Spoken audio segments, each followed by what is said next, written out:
श्री नवनाथ कथासार अध्याय 3. मारुतीची भेट. स्थिर राज्यात गमन. मच्छिंद्रनाथ पूर्वेकडच्या जगन्नाथ सेतुबंध इत्यादी तीर्थयात्रा करून रामेश्वरास गेला. तेथे स्नान करून त्याने बसण्याची तयारी केली. तिथे त्याला मारुतीचे दर्शन झाले. तोच पाऊस पडू लागला, म्हणून मारुती राहण्यासाठी दरडी उकरून गुहा करू लागला. ते पाहून मच्छिंद्रनाथास आश्चर्य वाटले. तो मारुतीला म्हणाला, माकडा, तू अगदीच मूर्ख दिसतोस. शरीराच्या संरक्षणासाठी तू आता सोय करीत आहेस. अरे, पाऊस एकसारखा खूप पडत आहे. आता तुझे घर केव्हा तयार होणार? चोरांनी लुटून नेल्यावर दिव्यात तेल घालावे किंवा घराला आग लागल्यावर विहीर खणावयास लागावे, त्याप्रमाणे पाऊस पडत असताना तू घरची तजवीज करतो आहेस. ते ऐकून मारुती त्याला म्हणाला, तू एवढा चतुर दिसतोस तर तू कोण आहेस? तेव्हा मच्छिंद्रनाथ म्हणाला, मी जती आहे व मला मच्छिंद्र म्हणतात. तुला जती असे लोक कोणत्या अर्थाने म्हणतात? मारुतीने मच्छिंद्रास विचारले. माझा शक्ती प्रताप पाहून लोक मला जती म्हणतात, त्याने उत्तर दिले. त्यावर मारुती म्हणाला, आजपर्यंत आम्ही एक हनुमंत जती आहे असे ऐकत होतो. आता तुम्ही एक नवीनच जती निर्माण झालात, पण ते कसंही असो, मी काही दिवस मारुतीच्या शेजारी राहत होतो. त्यामुळे त्याच्या कलेचा हजारावा हिस्सा मला माहीत आहे. तो यावेळी मी तुला दाखवतो.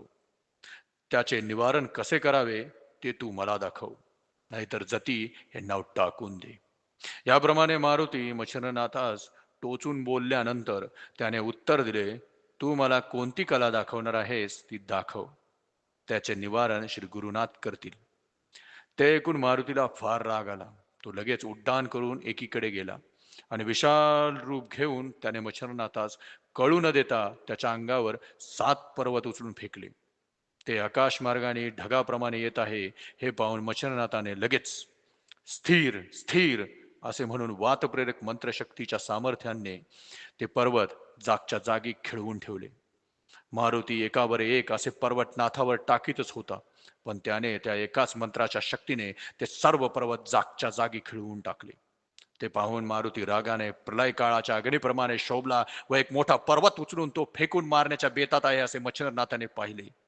मग नाथाने समुद्राचे पाणी घेऊन वायू आकर्षण मंत्र म्हणून जोरात ते मारुतीच्या अंगावर शिंपडले आणि त्याला जागच्या जागी खिळवून टाकले. त्याचे चलन वलन बंद झाले. मारुतीने वर हात करून पर्वत धरून ठेवला होता. हातही तो तसाच वर राहिला. पर्वत खाली टाकायला किंवा पायी चालायला देखील त्याच्या अंगी बळ राहिले नाही. ते पाहून वायूने आपल्या मुलाला मारुतीस पोटाशी धरले आणि संकटातून सोडवण्यासाठी मच्छिंद्रनाथास विनंती केली. ती नाथांनी मान्य करून पुन्हा मंत्रलेले पाणी शिंपडले. त्यामुळे पर्वत आपल्या मूळ ठिकाणी व मारुतीही पूर्वस्थितीत आला. मारुतीने त्याच्या जवळ जाऊन धन्य धन्य म्हटले. वायू मारुतीला म्हणाला, बाबा रे, तुझ्या या सिद्धीपुढे काही चालायचं नाही. याने तुला व मला बांधून टाकून अगदी दुर्बल करून टाकले आहे. याची मंत्रशक्ती अफाट आहे. तुला कदाचित वाटेल की मी आपल्याच तोंडाने त्याच्या मंत्र सामर्थ्याची प्रौढी कशी वर्णन करतो, पण माझी शक्ती ईश्वराच्या हातात आहे आणि याने आपल्या शक्तीच्या बळाने दैवतांना आपले दास केले आहे. नंतर मच्छिंद्रनाथ मारुतीच्या व त्याच्या पित्याच्या पाया पडला आणि आपल्याशी मित्रत्वाने वागण्यासाठी त्याने त्याची प्रार्थना केली. तेव्हा ते दोघे प्रसन्न मनाने म्हणाले, तुझ्या कार्यासाठी आम्ही उभयंता तुला सर्व प्रकारे सहाय्य करू व सुख संपत्ती देऊ. नंतर आपण जती आहोत असे तू खुशाल सांगत जा, असे मारुतीने त्याला वरदान दिले. त्यावेळी मच्छिंद्रनाथाने मारुतीस विचारले की मी जती या नावाने विख्यात होईन हे ठीक आहे, पण माझ्या मनात एक शंका आली आहे. तिचे आपण निवारण करावे. कोणती शंका आली आहे? असे मारुतीने विचारले. त्यावर त्याने सांगितले, तू सर्वज्ञ आहेस, मग माझ्याशी विनाकारण भांडण कशासाठी केलेस?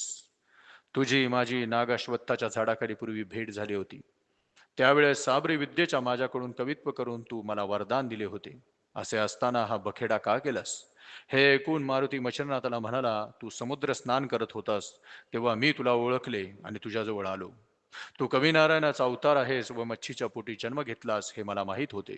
परंतु माझ्या मनात अशी कल्पना झाली की नागेश्वत्थाच्या झाडाखाली देवांनी जो वर तुला दिला त्याचे सामर्थ्य कितपत आहे हे आपण एकदा पाहावे. शिवाय यापुढे तुला आणखी पुष्कळ संकटातून पार पडायचे आहे, म्हणून तू हिम्मत करून पुढे कितपत टिकावं धरशील त्याचाही आदमास मला घ्यायचा होता. मारुती त्याला म्हणाला, तू आता येथून स्त्री राज्यात जा आणि तेथे खुशाल आराम कर. तुझी भेट झाली हे फार चांगले झाले. तुझ्या हातून माझ्या मस्तकावरचा बोज उतरवला जाईल.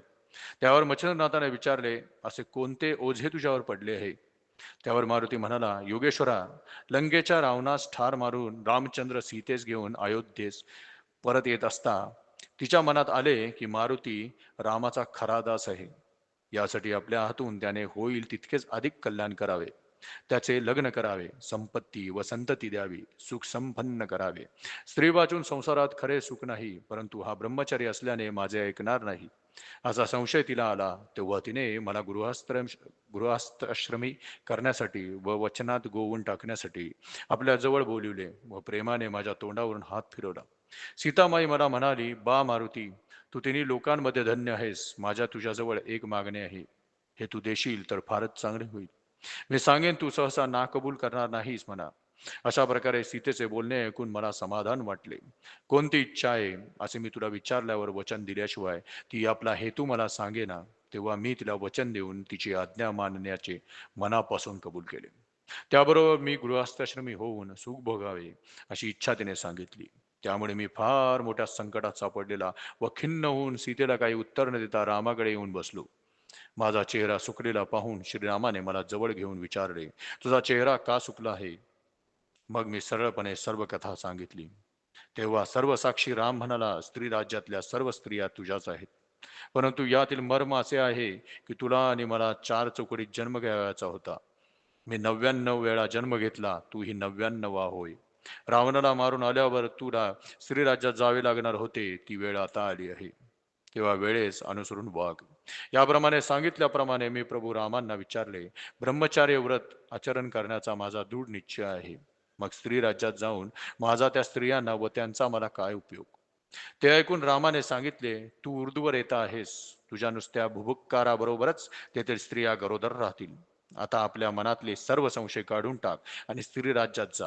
तुझे ब्रह्मचार्य व्रत ढळणार नाही. रामचंद्रांनी याप्रमाणे सांगितल्यावर मी स्त्री राज्यात गेलो. त्यावेळी तेथे मेनका नावाची राणी राज्य करीत होती. पृथ्वीच इतके ठिकाणी मनुष्य, पशु, पक्षी वगैरे सर्व जातीतील स्त्री पुरुष एकत्र आनंदाने रममान होतात, असे तिने ऐकले होते. तेव्हापासून ना विचार मनात आणून तिच्या अंगाची लाही लाही होत होती. प्रत्यक्ष मारुतीचा संग घडावा म्हणून ती अनुष्ठान करू लागली. स्वतःच्याच शरीराचा मांस तोडून तिने अग्निकुंडात माझ्या नावाने आहुती दिल्या. अशी 12 वर्षे लोटली. अंगावरचे सर्व मांस संपले, तरीही तिचा निश्चय ढळेना. त्याची खडतर तपश्चर्या पाहून मी तिला प्रसन्न झालो. त्यावेळी माझ्या पाया पडून तिने आपले मनोरथ पूर्ण करायला सांगितले. मी तिला म्हणालो, मारुतीराया, तुझ्या भूपकाराची येथील सर्व स्त्रिया गरोदर राहतात. त्यामुळे तू येथील सर्व स्त्रियांच्या पती ठरतोस.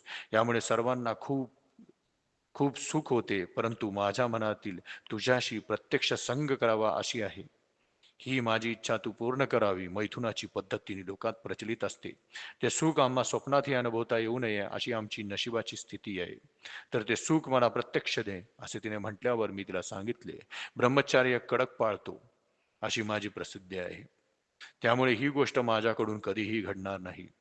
माझ्या श्वासाने तुमची तृप्ती होते, तेवढे पुरे आहे. आता तुझी इच्छा पूर्ण करण्यासाठी मच्छिंद्र येथे येईल. तेव्हा तो तुझ्या मर्जीनुरूप वागेल. मच्छिंद्रनाथ साक्षात कवी नारायणाचा अवतार आहे. त्याच्यापासून तुला तुझे तपाचे फळ मिळेल, असे सांगून मी तिचे समाधान केले. आता तो योग आजच आला आहे. तेव्हा तू तिकडे जाऊन तिचे पूर्ण समाधान कर. मारुतीचे हे बोलणे ऐकून मच्छिंद्रनाथ म्हणाला, मी उर्दूवर येताच आहे, त्यामुळे मला हे काम सांगून काय उपयोग? माझे ब्रह्मचार्य पूर्णपणे नष्ट होईल व जगात माझी नाचक्की होईल. तेव्हा तू हे असले काम मला सांगू नकोस. शिवाय स्त्री संघ हे अपकीर्तीचे भांडार आहे, म्हणून ही गोष्ट करावी असे मला बिलकुल वाटत नाही. कारण नागपंथी योगी मला वाईट टाकतील. मच्छिंद्रनाथाने अशा प्रकारे नकार देताच मारुती त्याला म्हणाला, ही गोष्ट अनादी कालापासून चालत आली आहे. जसे 99वा मारुती तसेच 99वा मच्छिंद्रनाथ असा क्रम चालत आला आहे. तुझ्या पोटी मैनीनाथ म्हणून पुत्र होईल. त्याची कीर्ती पसरेल. मारुतीला त्याला असे सांगून त्याचे मन वळवले. मारुतीचा म्हणण्यास मान देऊन मच्छिंद्रनाथ श्रीराज्यात जाण्यास तयार झाला व एकमेकास नमस्कार करून ते दोघे जण आपापल्या मार्गाने गेले.